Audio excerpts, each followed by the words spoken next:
La Comisión de Desarrollo Económico de la Asamblea eliminará del proyecto de ley urgente del gobierno el impuesto a la renta por la venta de bienes inmuebles. Jorge Carrillo es el nuevo secretario de Gestión de Riesgos y Stephanie Jarrín, secretaria de Ecuador Crece sin Desnutrición Crónica Infantil. 7 muertos y 11 heridos por violento choque entre un bus interprovincial, un tráiler y una volqueta en el Triunfo, Guayas. La alegría del pasacalle y la emoción del final del campeonato de 40 entre las actividades por los 489 años de fundación de Quito. Alrededor de 1 millón de personas huyen del sur de Gaza por los intensos ataques de Israel por vía terrestre y aérea. Buenas tardes, amigos, bienvenidos. La Comisión de Desarrollo Económico adelanta la entrega del informe para primer debate de la Ley de Eficiencia Económica. Estefi, hola. ¿Qué tal, Gaby y amigos? Muy buenas tardes. Eliminarán del proyecto el impuesto a la renta sobre la venta de inmuebles y propone la devolución total del IVA para materiales de construcción. Patricio Díaz nos trae más. El viernes la Comisión de Desarrollo Económico entregará el informe para primer debate de la Ley de Eficiencia Económica remitida por el gobierno. Así, esta mesa adelanta 3 días la fecha en la que concluirá esta fase para la aprobación del proyecto. Y también van tomando decisiones. Por ejemplo, hay consenso para eliminar de la propuesta el pago del impuesto a la renta por la venta de bienes inmuebles. Si bien el proyecto inicialmente incluía una reducción del IVA del 5% para materiales de construcción, la Comisión analiza otra alternativa que implica la devolución total del IVA para esos productos. El espíritu de la devolución del IVA es que le pueda el ciudadano de a pie, hombres, mujeres que quieran hacer una casa, que quieran invertir en materiales de construcción, que no tengan que pagar por ese IVA y que se fomente la construcción de más casas y de más infraestructura. El ministro de Obras Públicas, durante su intervención ante la mesa legislativa, resaltó la posibilidad de que se incluyan alianzas público-privadas en el sector de salud y educación. Se abre a todas las áreas, sí, a todas las áreas que impliquen infraestructura. Por la situación precaria de infraestructura, porque estos son proyectos de infraestructura, que en que se encuentre la educación y la salud. Vayan a visitar los planteles educativos, están destrozados, vayan a ver los hospitales, cómo no les han dado mantenimiento. La comisión seguirá recibiendo comparecencias y prevé otros cambios al proyecto que se incluirán en el informe que se presentará el viernes. Daniel Noboa designó a Jorge Carrillo como secretario de Gestión de Riesgos y a Stephanie Jarrín, secretaria de Ecuador Crece sin Desnutrición Crónica Infantil. Aún faltan 20 autoridades por nombrar, incluso del sector seguridad. Luisa María Heredia con el informe.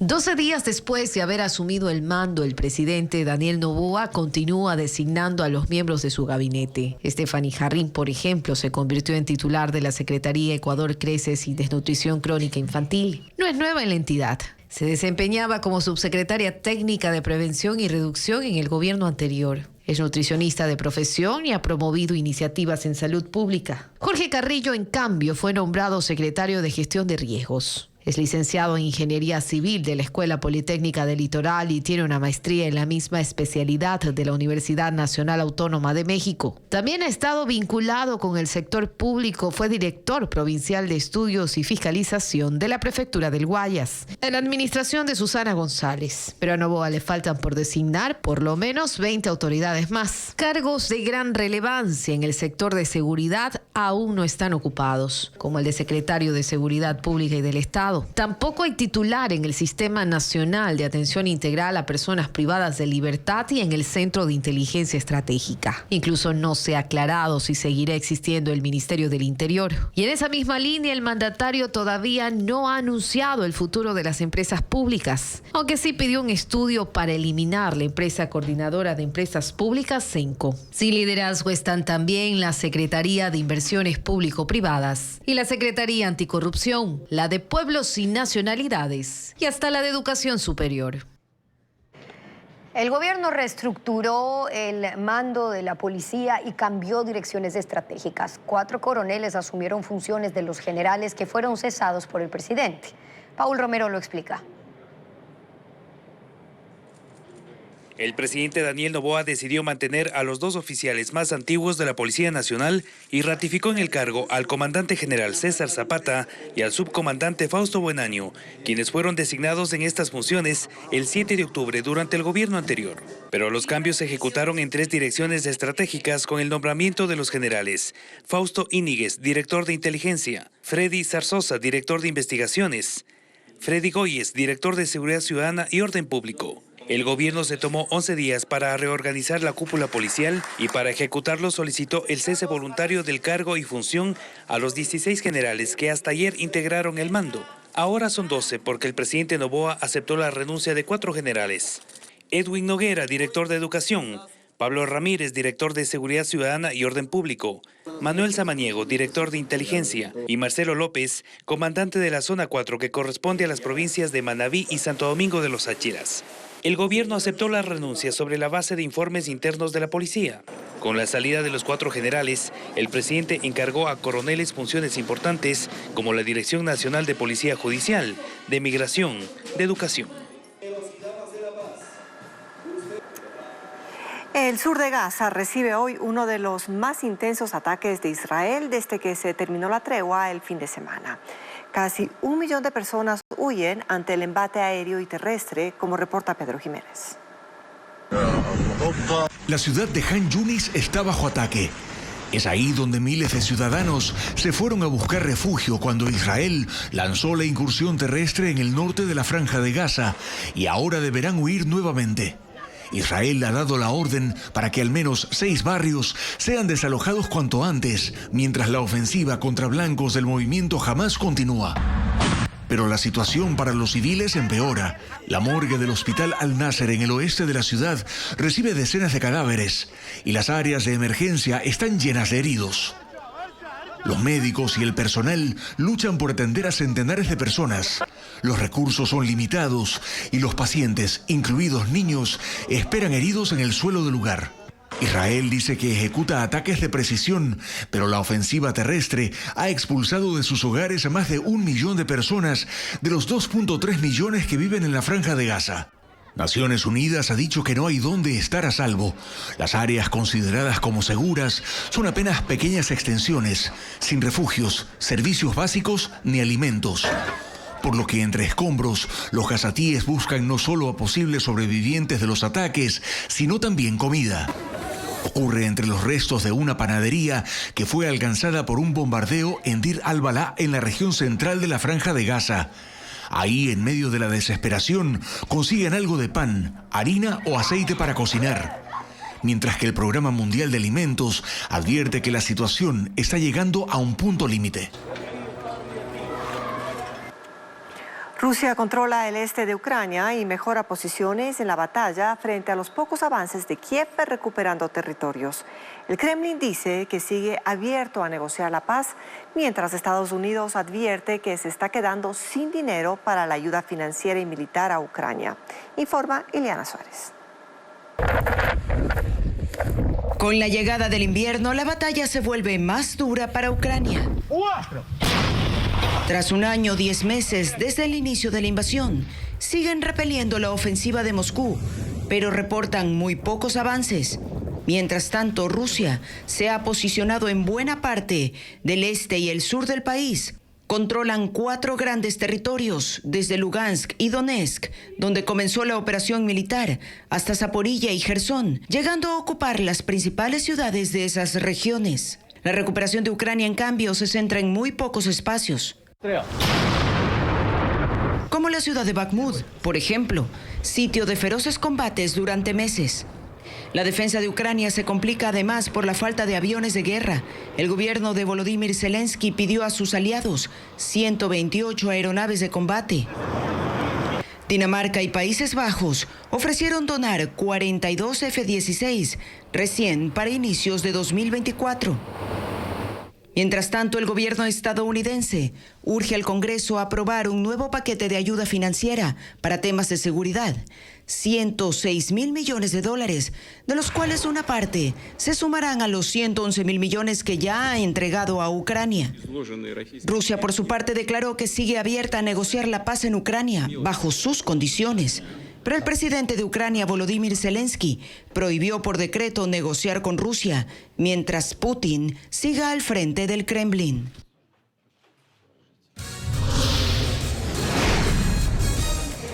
Triple choque cobró la vida de 7 personas en una carretera del Cantón El Triunfo en Guayas. En breve le daremos los detalles. Un bus, un tráiler y una volqueta chocaron en la vía El Triunfo, Guayaquil, en Guayas. María Cecilia Largacha informa que hay 7 muertos y decenas de heridos.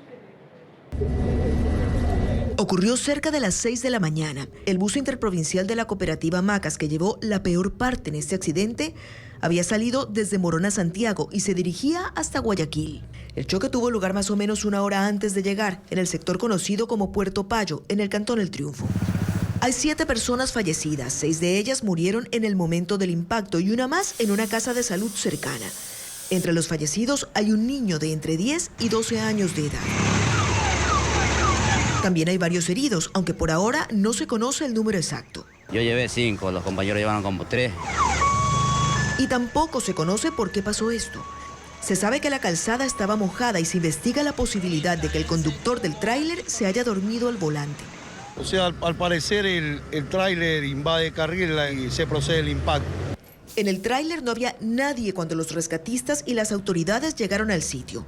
Los vehículos fueron retirados ya y llevados al centro de retención vehicular. Servirán como evidencia para tratar de establecer a ciencia cierta las causas y las culpas en este accidente fatal. El mandatario Daniel Noboa se reunió con el presidente del Consejo de la Judicatura y miembros del CNE dentro de su agenda reservada. Además, presidió por primera vez el cambio de guardia. Fabiola Santana está en Carondelet.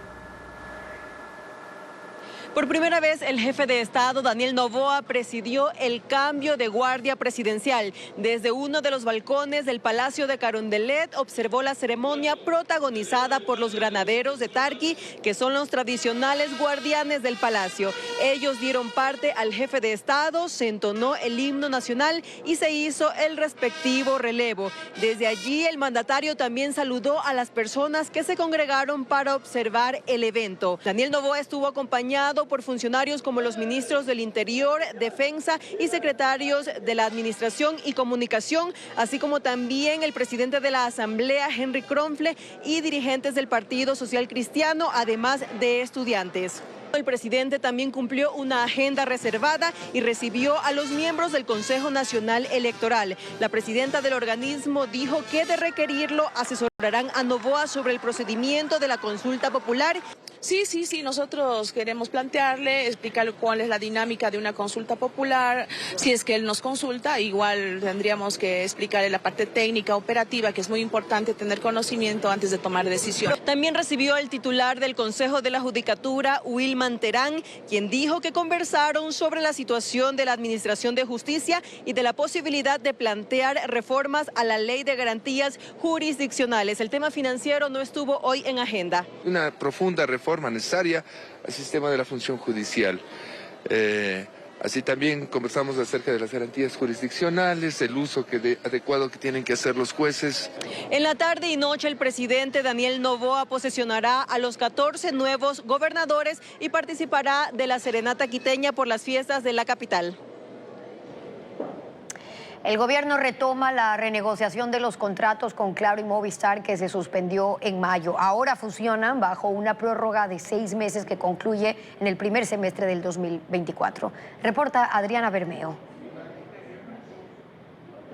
Los representantes de las operadoras de telefonía celular Claro y Movistar mantuvieron la primera reunión con el ministro de Telecomunicaciones, César Martín, con el objetivo de avanzar con la renegociación de sus contratos.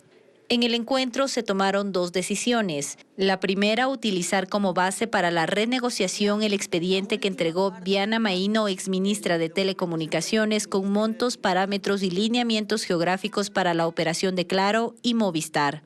El documento está en revisión. Sin embargo, desde el Ministerio de Telecomunicaciones se ha expresado el interés de no empezar el proceso desde cero y avanzar con la firma de los contratos, que es prioritaria al tratarse de servicio móvil avanzado. La segunda resolución implica que la Agencia de Regulación y Control de Telecomunicaciones Arcotel y los representantes técnicos de Conecel Claro y Otesel Movistar definan el cronograma de trabajo para las próximas reuniones y la fecha tentativa para la firma de los nuevos contratos.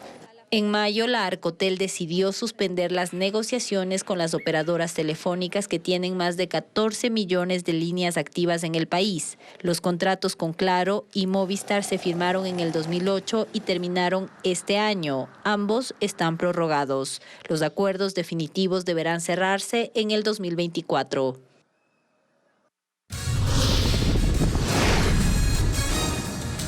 Delincuentes con fusiles persiguieron a un buque mercante repleto de contenedores en el Golfo de Guayaquil.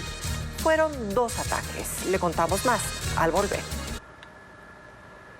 El sector industrial emprendió sus propias iniciativas de ahorro de energía eléctrica y está listo para aportar a los esfuerzos del gobierno para aliviar el déficit. Francisco Garcés explica los compromisos del sector. El gobierno confía en el aporte del sector industrial para reducir el consumo de electricidad. Para el régimen, esta contribución es clave para suspender los racionamientos de energía eléctrica, pero aún no concreta los acuerdos con ese sector, aunque sí adelanta los diálogos. El Ministerio de Energía espera llegar a un acuerdo en esta semana y se centra en el compromiso del sector industrial guayaquileño. Se informó a las autoridades que la industria de Guayaquil estaba ya aportando en reducción tanto de consumo como de potencia aproximadamente 15 megavatios y que eventualmente con algo de claridad en el mes de diciembre podría llegar a 20. La meta planteada por la Cámara de Industrias de Guayaquil se sustenta en 3 ejes. Uno, el de las industrias que puedan generar su propia electricidad. El segundo es el ahorro de electricidad de cada empresa sin afectar su producción. Y un tercero, la reducción de carga, es decir, reducir o suspender ciertos procesos de producción para consumir menos electricidad. Una empresa en Guayaquil, por ejemplo, se comprometió a adelantar su producción de diciembre y suspender su trabajo durante 20 días para aliviar el consumo. Según los industriales de Guayaquil, si se suma la industria de Quito y la del resto del país, se podría conseguir un ahorro de entre 80 y 100 megavatios, número importante para aliviar la crisis propiciada por un déficit de generación cuantificado en 650 megavatios. La industria cree que esta meta sí se puede alcanzar con los nuevos funcionarios en el sector eléctrico. Va a haber predisposición del sector industrial a apoyarlos, ¿no es cierto? Apoyarlos porque creemos. En el gobierno pasado sentimos que definitivamente nos tomaron el pelo. En contraparte, el sector industrial propone que el gobierno mantenga su ofrecimiento de reducir la tarifa eléctrica nocturna para así trasladar ciertas actividades a esos horarios, además de hacer cambios normativos que permitan a las industrias producir su propia electricidad, lo que actualmente les es impedido por ley. Pero sobre todo, tener previsión sobre los racionamientos de energía para que estos se conozcan con el mayor tiempo de anticipación y no varíen a última hora. En su desesperación por cruzar a Estados Unidos, hay migrantes que se lanzan desde lo alto del muro fronterizo. Médicos y rescatistas advierten que terminan en fracturas severas y a veces hasta la muerte. El informe con la cadena Telemundo. Es una imagen que se repite una y otra vez a lo largo de la frontera entre México y los Estados Unidos, desde Brownsville, Texas, hasta San Isidro, California. Migrantes que resultan gravemente lesionados o muertos en su fallido intento por brincar este enorme muro fronterizo. Enrique Dueñas es bombero en El Paso, Texas, y ha visto una gran cantidad de estos casos. En el caso del muro hemos estado viendo fracturas en piernas, fracturas en la espina dorsal, fracturas en manos, donde en muchos casos pues son heridas severas. En el 2017, bajo la administración Trump, una de las prioridades fue detener el flujo de indocumentados y se comenzó a reemplazar la barrera de acero por una más gruesa y más alta. En el hospital de Texas Tech, en El Paso, donde muchos de estos heridos son tratados, las cifras son preocupantes. Tan solo en los primeros 6 meses de este año se atendieron a 178 migrantes con fracturas y heridas graves. Cámaras de seguridad captan, como en este caso, cómo este coyote lanza peligrosamente a un menor de edad sobre el muro. Otros migrantes quedan atorados en lo alto del muro y muchos caen al vacío con trágicas consecuencias. Muchas veces hemos visto cómo contrabandistas los empujan para que ellos desciendan de manera rápida hacia el otro lado, para evitar alguna detección o alguna aprehensión. La patrulla fronteriza también está preocupada con los innumerables incidentes, pero aseguran, el muro está para evitar el paso de indocumentados. Chile expulsó a 29 migrantes acusados de robo, porte ilegal de armas o ingreso irregular, entre ellos 5 ecuatorianos, dominicanos y colombianos, quienes fueron trasladados en un avión de la Fuerza Aérea hasta Guayaquil, Santo Domingo y Bogotá, respectivamente. Este año Chile ha expulsado a 821 extranjeros, 556 de ellos por casos judiciales. En Estados Unidos, una casa explotó minutos después de que un hombre disparara una pistola de bengalas dentro de la vivienda. Esto ocurrió en la ciudad de Arlington, en Virginia, mientras los agentes intentaban ejecutar una orden de registro en la propiedad. Fibra de banano y neumáticos reciclados son parte de la materia prima de 200 prendas y accesorios que se exponen en la Galería de Moda Sostenible Huella. Se espera 2.000 asistentes al evento en el MAC de Guayaquil. Algodón, lana de oveja y bambú son la esencia de las macanas de Ana María y su hijo Ismael. Ambos llegaron a Guayaquil desde Gualaceo, provincia de Azuay, para demostrar esta vestimenta, considerada patrimonio inmaterial del Ecuador, que han elaborado con diseños ancestrales, usando la técnica de bordado cañari. Así, buscan abrirse espacio en la moda sostenible. Para dar el color a la macana, la flor de retama, la cebolla, incluso nosotros utilizamos rocas volcánicas e insectos. Este chal se demora 6 meses para la elaboración. ¿Por qué tanto? Ya que está elaborado a base de nudos con la uña. Pero lo orgánico no impide que el estilo se imponga. Estas carteras fueron hechas con caucho reciclado. Los collares con concha Spondylus de Santa Elena. Y los materiales del vestido fueron lana, algodón y latón para darle brillo, mediante la técnica de acolchado y crochet. La fibra de banano fue otro insumo elemental para 35 mujeres de la provincia de El Oro, que elaboraron bolsos y sombreros. El tallo de la planta de banano nosotros lo convertimos en esta materia prima, que esta se convierte desde un mini banana hat hasta un banana hat que es nuestra identidad como país bananero.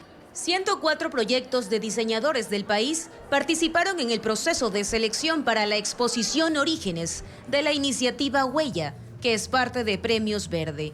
De ellos, 37 fueron escogidos. Y también expertos en sostenibilidad, expertos en moda, en proyección internacional, en consumo consciente. La galería estará disponible hasta este miércoles 6 de diciembre. En el Museo Antropológico de Arte Contemporáneo MAC de Guayaquil. El evento finalizará con un desfile de ropa orgánica. El capitán de un buque mercante que estaba lleno de contenedores fue blanco de 2 ataques por parte de delincuentes armados con fusiles en el Golfo de Guayaquil. Su abogado sospecha que intentaban subir cocaína. Melín Ochoa con los detalles. Por seguridad protegemos la identidad de este hombre. Tiene 27 años de experiencia maniobrando los buques mercantes que ingresan y salen del Golfo de Guayaquil con la carga. Relata que el domingo a las 2 de la tarde salió del puerto de Guayaquil con 4 guardias de seguridad en una embarcación de 165 metros de largo, repleta de contenedores. 4 horas de navegación a la altura de Pozorja, se registró el primer ataque por parte de 20 delincuentes a bordo de 2 lanchas rápidas. Que portaban fusiles AK-47. De hecho, lograron poner un gancho con un cabo con el ánimo de ascender y llegar a la cubierta principal del buque, pero el capitán realizó movimientos evasivos ese momento y evitó que lo abordaran. Lograron huir y en la isla Puná pidieron ayuda de la Armada, que, según el capitán, solo los acompañó 50 minutos porque la embarcación militar registró problemas mecánicos, dejándolos solos nuevamente. A las 7:30 de la noche se registró el segundo ataque. 3 lanchas con 30 delincuentes a bordo los persiguieron. Era un ataque feroz, como hiena contra una presa, ¿no? De tal manera que el capitán, ya con el mando sobre la nave, mando total, cesando mis funciones como práctico, entonces comenzó a hacer cursos evasivos en zigzag que al producir inclinación del buque, evita que puedan poner ganchos nuevamente. Por segunda ocasión lograron escapar. La ruta del buque era Guayaquil, Chile y luego Rusia, pero tras los ataques, el práctico y los guardias no pudieron desembarcar. Pasaron la noche en alta mar hasta el siguiente día que bajaron en Puerto Bolívar, El Oro. Teníamos 4 guardias que el capitán ordenó que para preservar la vida de ellos estén dentro de la embarcación, porque se dio cuenta el tipo de armamento que tenían estos piratas. El abogado del gremio dice que solicitarán a la empresa naviera del barco que ponga la denuncia para precautelar la vida del capitán, pues ellos manejan 2 hipótesis. Puede darse de que querían secuestrar y extorsionar el barco y al personal o ingresar drogas sujetas a control. Hace un mes otro práctico fue secuestrado también en el Golfo de Guayaquil. Por esta ruta al año navegan 2.900 buques. 800 libros sobre educación y poesía escritos por ecuatorianas se han publicado este año. Las autoras señalan que aún es imposible vivir de la literatura en el país. Luis Alfredo Zúñiga con los detalles. En Ecuador sí hay literatura. En lo que va del año se ha registrado la publicación de 5.100 libros de autores nacionales. Entre estos, también hay textos institucionales y de más de un autor. Pero hablando específicamente de obras individuales, hay 2.523 títulos y de esta cifra, 800 son de mujeres. Las escritoras se han centrado en 4 temas principales: educación con 103 libros, poesía ecuatoriana con 75, literatura infantil 43 y literatura ecuatoriana con 39. La ciudad donde más se ha publicado es Quito, seguida de Guayaquil. Pese a esto, desde la Cámara Ecuatoriana de Libros son claros: ningún autor vive de la literatura en el país. Los escritores deben dedicarse a actividades como la docencia, las leyes, la arquitectura o la medicina para generar sus principales ingresos y se dediquen a escribir por pasión. Nidia Córdoba es muestra de aquello. Es cuencana, pero radica en Quito. Este año publicó su primer libro, una novela llamada Imaginando mis recuerdos, pero sus ingresos provienen de otra actividad en el ámbito privado. Escribir es una situación que para mí ha sido siempre parte de mi esencia. Es como la única forma que yo consigo efectivamente de aclarar mis pensamientos, mis sentimientos, y es como algunas veces he sentido que es una catarsis emocional. Susana Vaca comparte esta postura. Este año publicó su novela A la mier, el hilo rojo, pero ella obtiene sus ganancias de su trabajo como abogada. El número de ejemplares que sacó también es menor, 150, y dice el motivo. El ejercicio de la literatura aquí en el Ecuador es autopagado, entonces siempre influye el costo de la impresión, el costo del trabajo editorial que hace mi editora. Entonces eso también limita muchas veces a hacer un tiraje más amplio. Ambas han participado en ferias, exponiendo sus libros en ciudades como Guayaquil y Quito, pero consideran que hacen falta espacios de promoción. He participado en ferias virtuales también, pero sí tenemos esa limitación de que la venta a veces no es lo que esperamos. Pese a estas adversidades, las autoras señalan que seguirán publicando por vocación y a la espera de más incentivos a la literatura ecuatoriana. Y una obra cuenta las vivencias de mujeres en centros de acogida que se estrenará en el Teatro Pumapungo en Cuenca, y además un coro formado por 17 jóvenes no videntes se presentará en La Bota en Guayaquil. Estefanía Arias con la agenda cultural.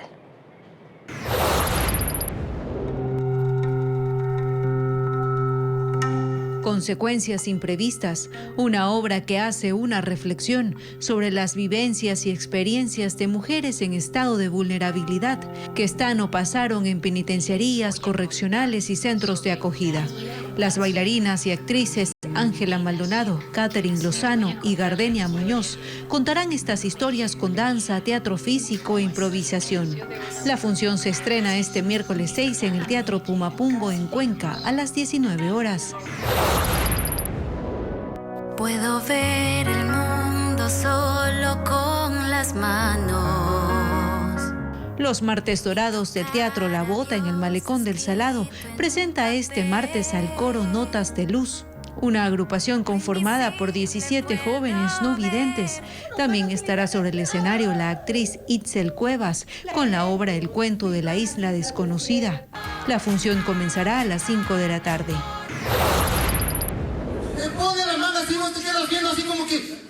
El actor Pancho Viñachi estrenará su stand-up comedy 2 por Guapo en el Teatro Casa Toledo en Quito. Una obra en la que el público vivirá un hilarante viaje a través de las peculiaridades festivas de este mes. Habrá 2 funciones, los miércoles 6 y 13 de diciembre a las 20 horas.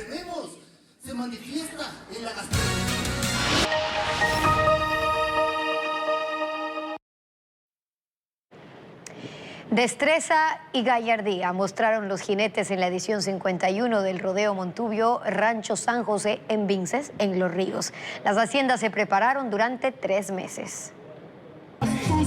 15 segundos le bastaron a este jinete para ganar el concurso de caracoleo, una disciplina que consiste en mantenerse sobre un caballo chúcaro el mayor tiempo posible usando solo unas espuelas. Este fue uno de los 3 concursos de la edición 51 del Rodeo Montubio del Rancho San José en Vinces, un evento tradicional de Los Ríos. Participaron 8 haciendas de los cantones Palenque, Mocache, Pueblo Viejo, Baba y Vinces. Cada año salen diferentes amigos de haciendas, por lo tanto retomamos la montubiada y que vengan a disfrutar con su gente y son montubios netos de nuestra provincia. Otra de las pruebas fue la monta, parecido al caracoleo pero con montura. También hubo la competencia de lazo pial, en la que cada jinete junto con su equipo intentaron atrapar con las cuerdas a un caballo. Esta vez ganó la hacienda La Panchita del Cantón Baba, cuyo jinete principal practicó durante 3 meses. Por ejemplo, los domingos dedicamos, encerramos yegua, caballo, ensayamos lazo, pial. En la elección de la criolla bonita del Rodeo Montubio, las 7 candidatas también cabalgaron. La hacienda La Panchita fue la vencedora. Aproximadamente 1.200 personas asistieron al evento que finalizó con un baile popular. 100% original.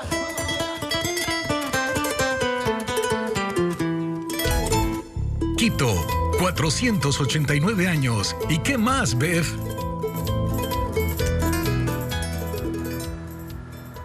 La Secretaría de Cultura organizó una agenda con más de 200 actividades por la Fundación de Quito. Elaine Sánchez cubrió el Festival del Pasillo.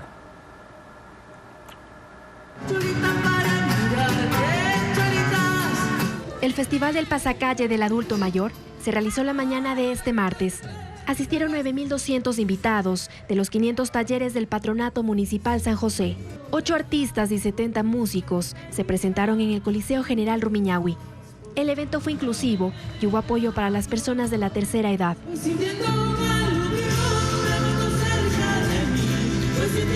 La cultura es parte de la agenda de las fiestas.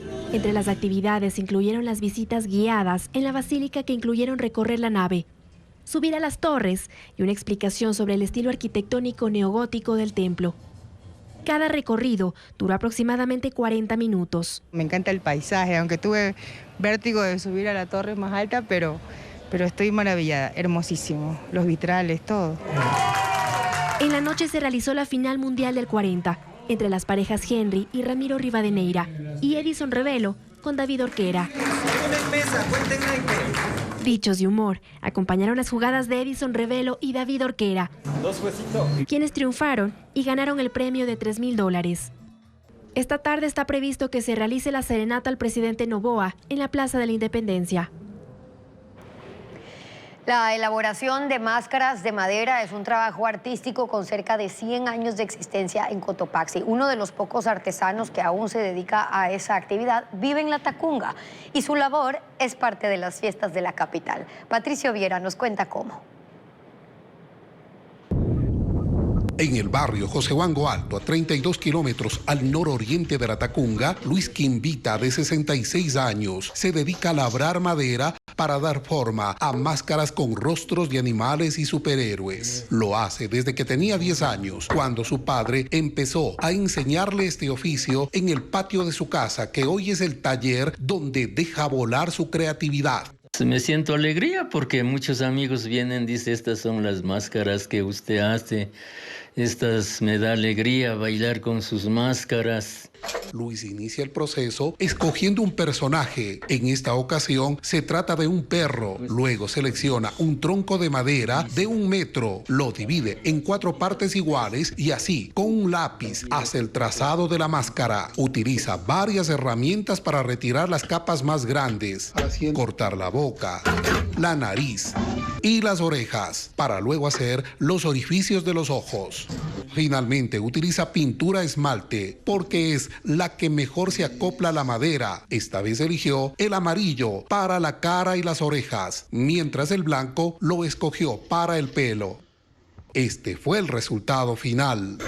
El precio de las máscaras va desde los $50 hasta los $100. Todo depende del tamaño y de los detalles que el cliente solicite. Este trabajo lo hace con su hijo Edgar. Ambos producen 2 por semana y en 4 meses lograron elaborar 35 máscaras de tigres, leones, monos, payasos y hasta figuras de acción como Spider-Man, que serán enviadas para las fiestas de fundación de Quito. De aquí llevan las máscaras para los eventos de las mascaradas de Quito. Su producción no solo se comercializa en varias ciudades del país, sino también ha llegado